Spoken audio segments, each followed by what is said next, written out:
It's hot, boys. We've had a heat wave here for the last 2 months. It hasn't rained in 2 months. Those little clouds behind me, they're the first clouds I've seen in about 2 months. And Volkswagen brought out a hot hatch. I wonder how hot it really is.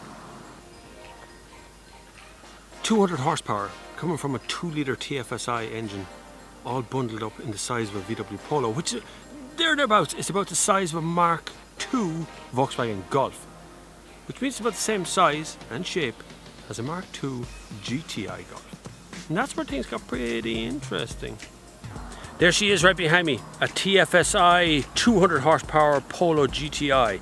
Before we get into this though, I want you to subscribe, because right now we're going to talk about what made GTI so important to the car industry worldwide.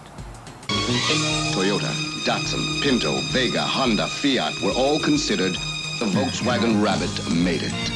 It's the best car in the world.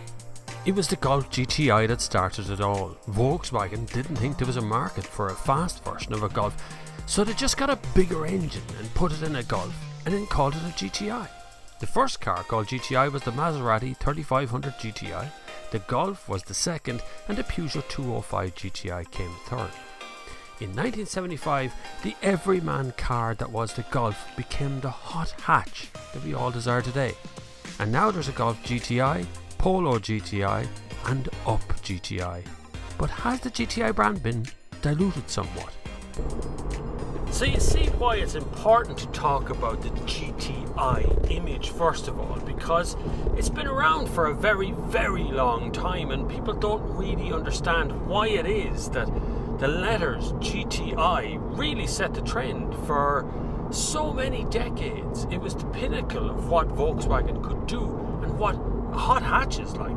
A hot hatch, what it was supposed to be for. It still sets the trend for that kind of thing. What Volkswagen are doing now is being a little bit more clever with it though. Instead of just pinning it to the Volkswagen Golf, because we have the Golf, we have the Golf GTI, we have the Golf GTD, we have the Golf, or we have other Golfs. They're just running out of things to do there. But to take a smaller car like the Polo and remap it to be a 2-litre petrol with 200 horsepower put through a front-wheel drive as normal, that harks back to the beginning of what this was all about, what GTI-ness was all about. And don't forget, there is an Up GTI coming later on in the year. So what's this like versus something like a Ford Fiesta ST? I think the ST might be a little bit better to drive. I think it might be a little bit more engaged, a little bit more ferocious in all of its ramifications. But this one is a 6-speed DSG, don't forget, and the STs tend to be sold as manuals.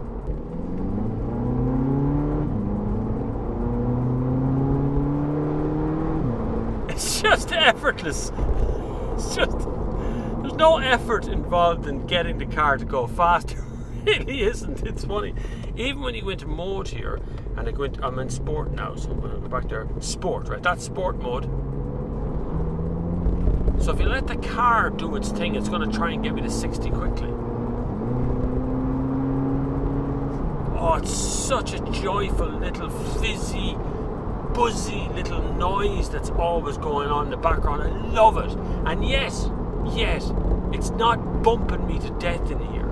Volkswagen have learned so much about suspension and about comfort and ride and handling that it all happens in this car all at once. You're sitting here, you're moving quickly, you're going fast, and boom, you're dead comfy.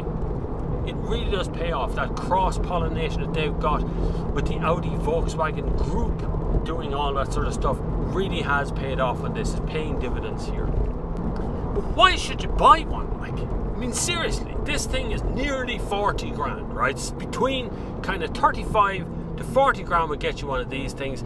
Looks fantastic, goes like the clappers. Why are you going to buy one? Why wouldn't you just buy a Polo? Why wouldn't you buy something else? Do you hear that? It's half that's fake, and you know what? I couldn't care less. It sounds deadly. Makes my day. So open the window. and still hear the... You won't hear it all in the mic. You can't experience what I'm experiencing here. You can't get it just by watching and feeling. You've got to drive something like this. You've got to really drive something like this to understand why a hot hatch is so much fun.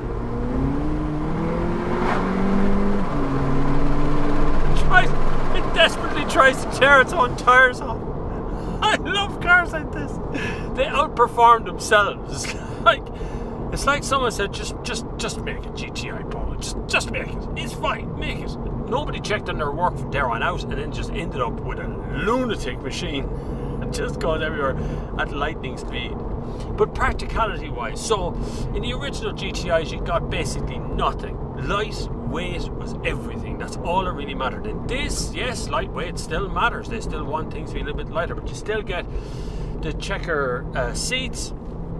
You don't get a golf ball because it's not a golf. See, before you ask, where's the golf ball gear stick on? It's not a golf.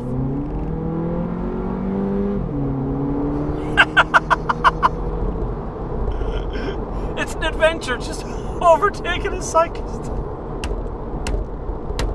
I love these cars. They make me so happy. They fill my world full of joyfulness that nothing else can touch. No other car out there can get that kind of level of joy from us and me and motoring journalists even. It's just a joyful thing. You should buy one for all of those reasons, because it is now, in my opinion, one of the best hot hatches you can buy in the market today. By miles, no matter what you mark it up against. You can get all wax lyrical about all kinds of hot hatches out there, but nothing else is this size, this capable. It just puts power down in a beautiful, smooth way that makes you feel like you're driving. You're the real driver behind this. You should buy it no matter what. What I can't wait for, if the Polo GTI is this good, the Up GTI is going to be a riot.